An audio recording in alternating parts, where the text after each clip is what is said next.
Hello, everyone. I think we're ready to start. It's 8 o'clock here in England. I'm actually at my sister's this week in Norfolk, and it is so cold, wet and windy. I feel like I'm in Wizard of Oz, and I'm going to blow away and land on some witch's feet somewhere in Oz, which wouldn't be too bad, but it's just so stormy. I can hardly concentrate all day working. So that's why I'm in a different setting today. It's also my nephew's birthday today, and he's just turned 7. I just can't believe it. Things have gone so quickly. I mean, we're almost into February already here in 2018. Hi, Serena. Lots of love to you too. Mwah. And I just realized, I was looking back at photos when he was teeny tiny, and you just realize how time moves. And of course, you see that more in kids, but certainly things are changing in our lives as well. So it's just a good reminder that time does move on, and better to get started sooner rather than later, and to enjoy and be grateful for what we have. But I don't want to get too soppy. I'm here for this weekly Facebook Live. For those of you who are new to the group, my name is Anna Lundberg. I'm a success coach and business strategist, and I help people create more freedom, flexibility, and fulfillment in their lives.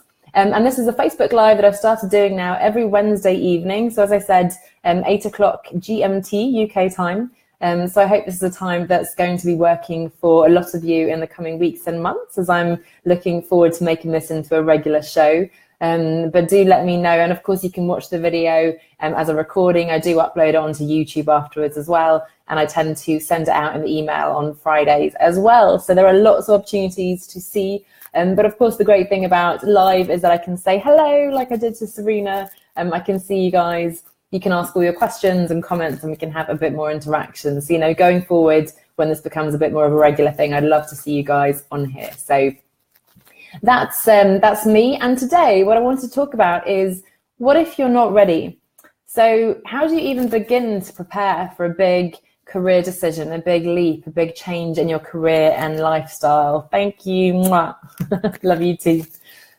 So it is inevitably going to be scary to make a big change. I always talk about taking a step out of your comfort zone, challenging yourself. I also talk about taking small steps. So there are certainly ways in which you can manage that fear and, work in a more sort of comfortable way, I guess, comfortable discomfort, if that's a thing.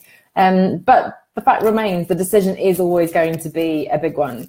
It's going to be emotionally charged. It's going to be stressful. People will try to dissuade you from it, whatever it is. And you will doubt yourself and so on. So it is going to be a difficult decision. And the reason I thought of talking about this is that I, as you may know, I was launching the early bird pre-registration for my group program. And I'm excited to say I've got a couple of people signed up already. And I'll be doing the full blast launch next week, I think, to get some more people on there. But it's the first time I'm running this program. But I realized that signing up to a program like that, or to work with a coach, or to sign up to a course, or, to quit your job, which is a really big decision. Those are massive decisions. And I think some of you, may be in an earlier part of that journey. And I think it's good to consider then what you can do in sort of smaller steps when you don't have to actually commit any kind of investment or really a huge amount of time, and just do a bit of exploration. I think it's so important to give yourself that time, to be patient, compassionate with yourself, and not to leap into something crazy that may or may not be actually what you want to. So you don't want to, storm into your boss's office and quit your job in a fit of anger, or I don't know, head off and pay lots of money for a course that actually ends up being not very interesting to you. So I just want to explore a little bit this idea of what you can do to prepare to make that big decision. And to talk about my own experience, as you may know if you've come across my story, I initially actually took a sabbatical. So back in 2013, I was in a corporate job. It had all the outward signs of success. It was great. I loved my colleagues. I was learning a lot. Well, not so much actually towards the end, but I had learned a lot. Work hard, play hard, lots of fantastic things about it. And I loved where I was living. But I felt that something wasn't quite right, and it lacked really some fundamental meaning for me. I didn't feel like I was making an impact. And it was so disconnected from what I'd studied and what I thought I should be doing, that I was always, feeling a little bit sort of, I call it soul destroying, which is maybe a bit dramatic, but it always felt like a bit of a disconnect. But for me, there's no way I would ever have considered, first of all, launching my own business. I'm in no way naturally entrepreneur or anything like that. Certainly, I didn't think I was. And certainly I wouldn't have considered quitting my job just like that. So that wasn't even on the radar for me. And at the time, what I did was I asked my boss for a sabbatical. And luckily, kind of the stars aligned. There wasn't an obvious next role for me in the company I was working at. You had a 2-year assignment, and then you would change into a different assignment. And I'd been doing this quite sort of different, unique digital role, which was great, but there wasn't an obvious slot for me to sort of go into afterwards. So my boss said, yes, you can go off and travel, and then we'll just see where to put you back when you come back. And in my mind, I had sort of decided to leave, but I wasn't quite ready to make that decision. So the sabbatical was a great small step. It's quite a big step, but it was a small step. A 3-month travel by myself across South America. And that was enough of a push for me. It was out of my comfort zone, but not into that like crazy red panic zone, too much risk, too much danger and so on. And having that time away, actually, I packed up my flat. I gave up my flat. I put all my things in boxes and so on. So I was very set on making some kind of change, but I didn't know what that change was. And again, I wasn't ready to leave the company necessarily.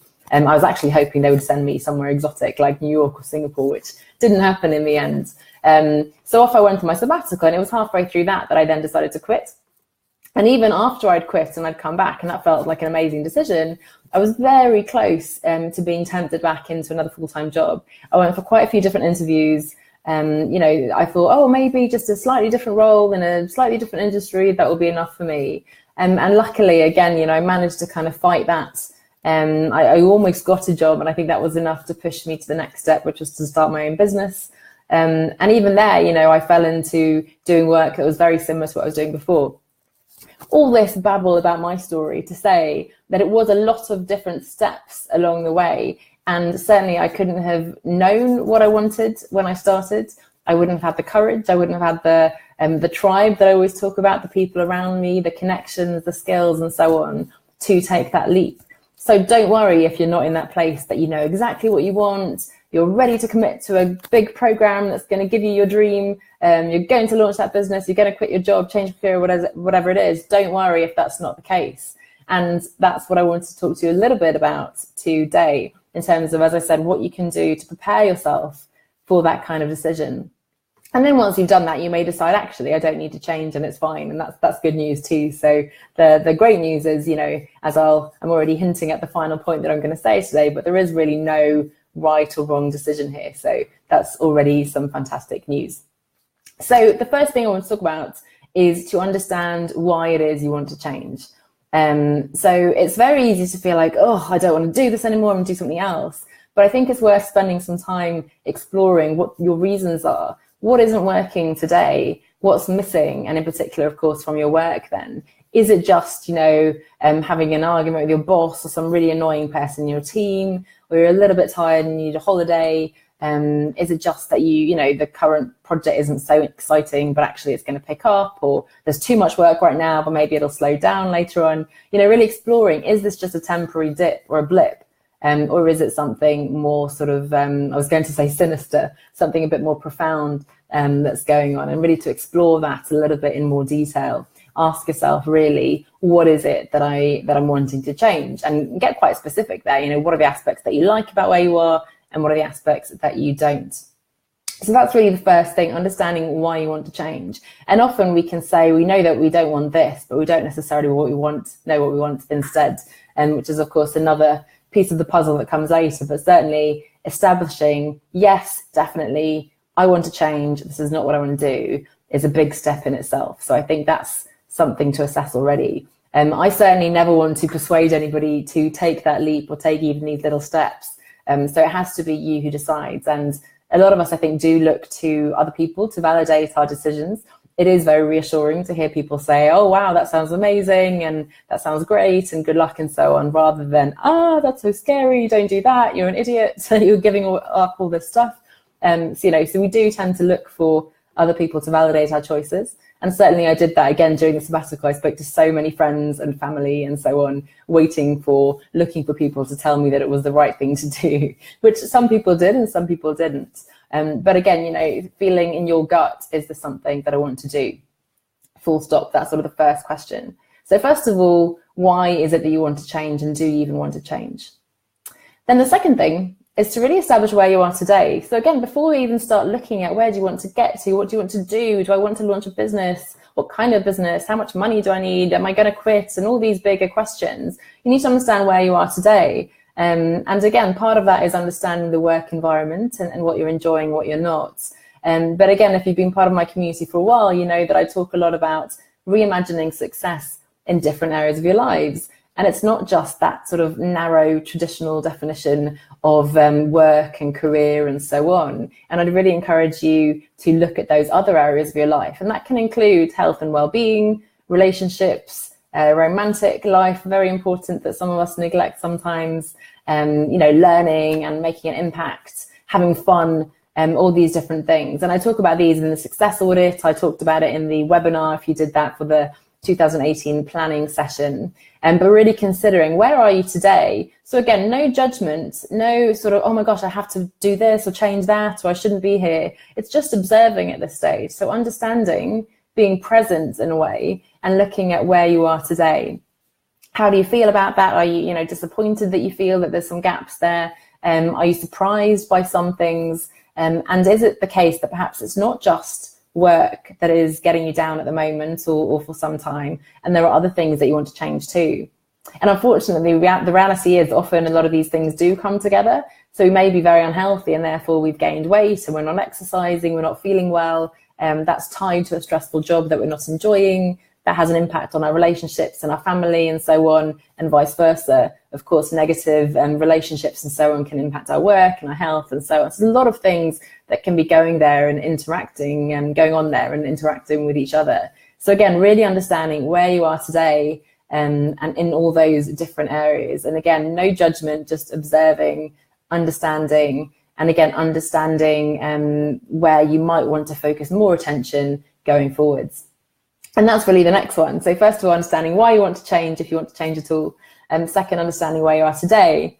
And then the third thing is identifying the focus areas or the biggest gaps. So as I was saying, it may be that you feel like, oh my gosh, I really need to lose weight, to start exercising, get my energy back and so on. Or I need to leave this very difficult relationship that's not working for me. Or, possibly then the work piece as well. I want to leave this. I want to find a different job, an alternative business, and build something for myself. But really working out which of these areas you want to focus on first. And it may be, and probably is the case, that, if the health and well-being area in particular is an area you need to focus on, that might be something you want to do first. And before you start putting pressure on yourself to identify your ideal client and your business and your brand and market yourself and write a book and all these things, change job, etc.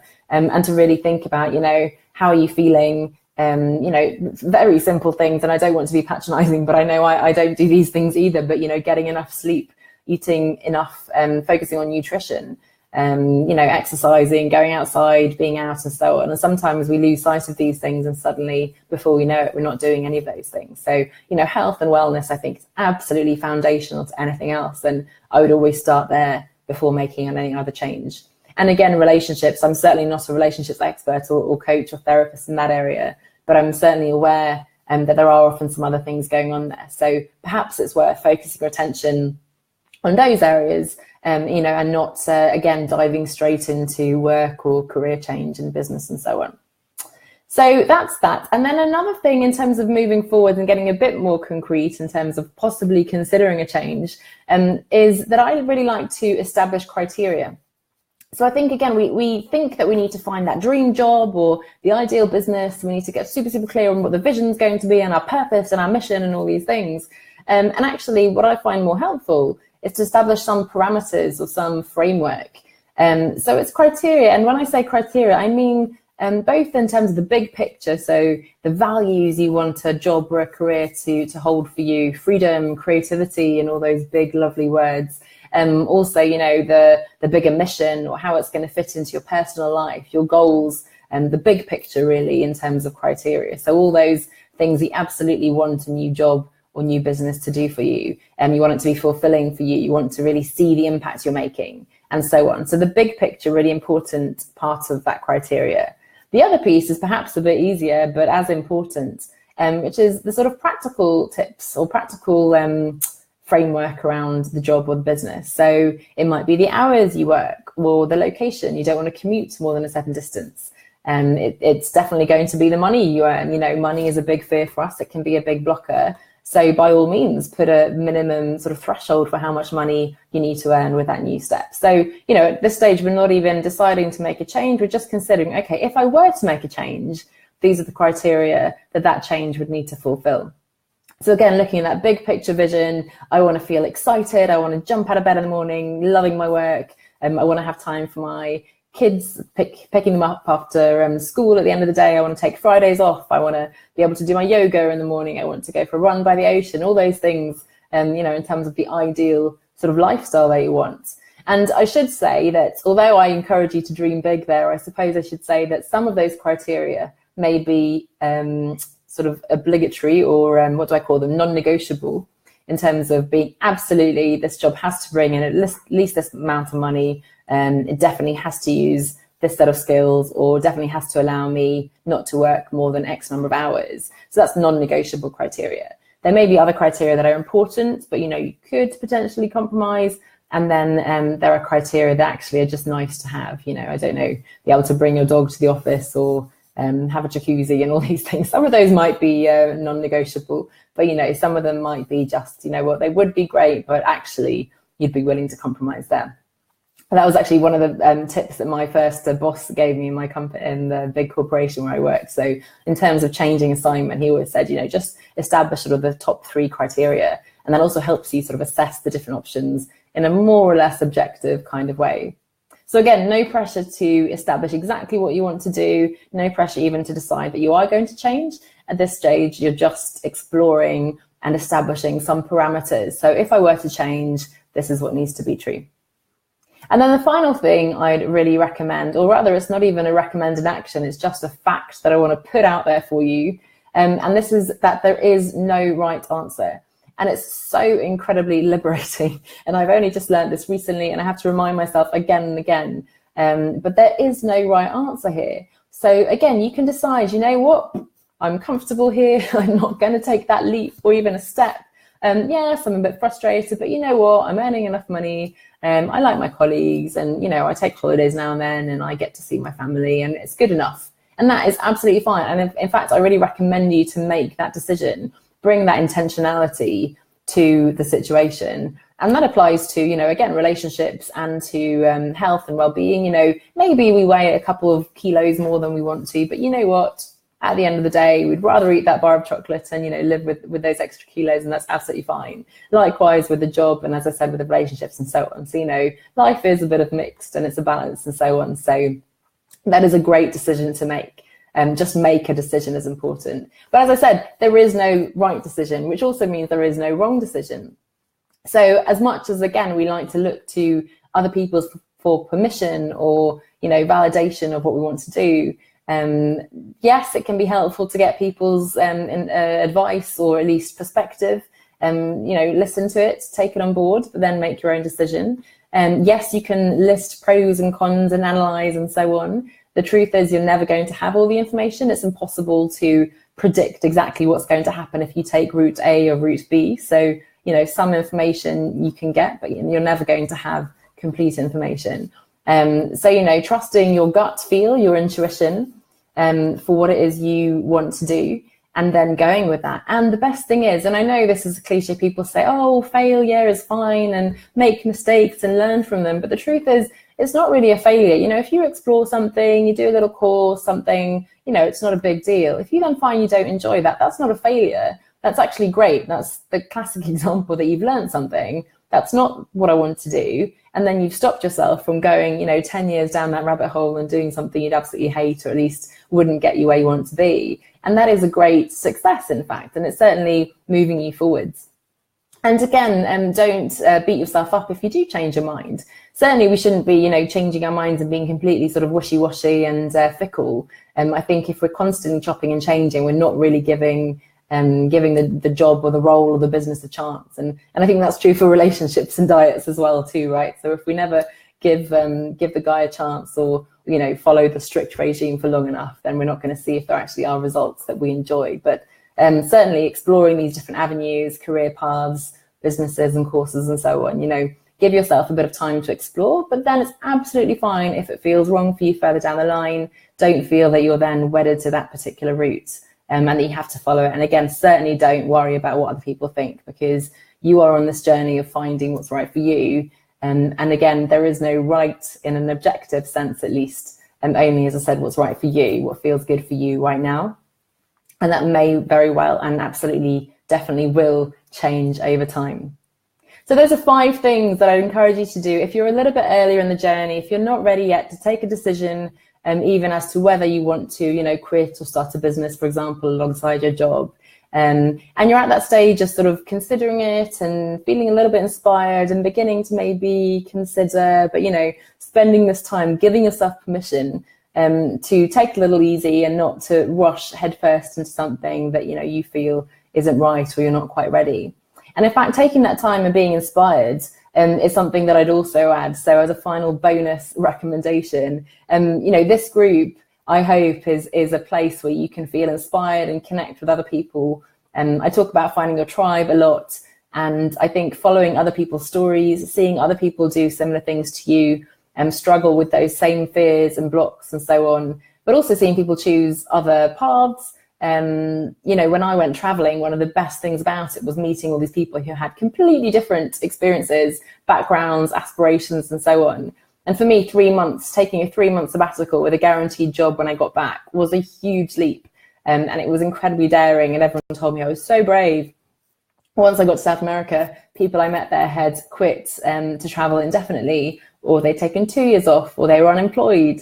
So there were all sorts of versions out there. And I think having those stories in front of you just lets you know, again, there is no right answer. So allow yourself to be inspired by other people's stories, read them. I have these Fearless Fridays that I'm posting every month. There'll be one coming out this Friday, which is a great one. It's about Jo, who literally ran off to join the circus. I'll leave that there hanging, and you can read her full story on the blog and watch the interview on Friday. But, all these stories, and I'm collecting those in the book as well that I've talked about before. Won't plug that now, but, a collection of stories of people who have gone through this transition as well. And they are so varied. So again, if you're at this early stage, please enjoy this group, watch the videos, do the exercises, talk to people, begin to sort of get the cogs whirring in your head and just see where it takes you. But absolutely no pressure to make any kind of decision. If anything, I think the people who make decisions to take a leap too quickly are the ones who then later on realize they haven't dealt with those fears, they don't have enough money, and they don't really know what they want, and actually, unfortunately, end up going back to something similar to what they were doing and not actually making a permanent change. So really laying this groundwork and getting those foundations in place is well worth the time. So that's what I want to talk about today. I'm going to link to the blog post. Those of you who read that already will know that that's on the same theme. And actually, each of the points in the blog post is referring to a resource. Some of them may be familiar with you if you've been here for a while, but the ones in there are the 7 signs that it's time to rethink your career. There's also the success audit, which is a tool that I use to sort of, as I said, look at where you are today and where you might have the biggest gaps. And I think there's also a little criteria video and PDF for you as well. So I hope you find those useful. I hope this was an interesting topic for you. And above all, as ever, I would love for you to comment, DM me, email me, just let me know any questions you have.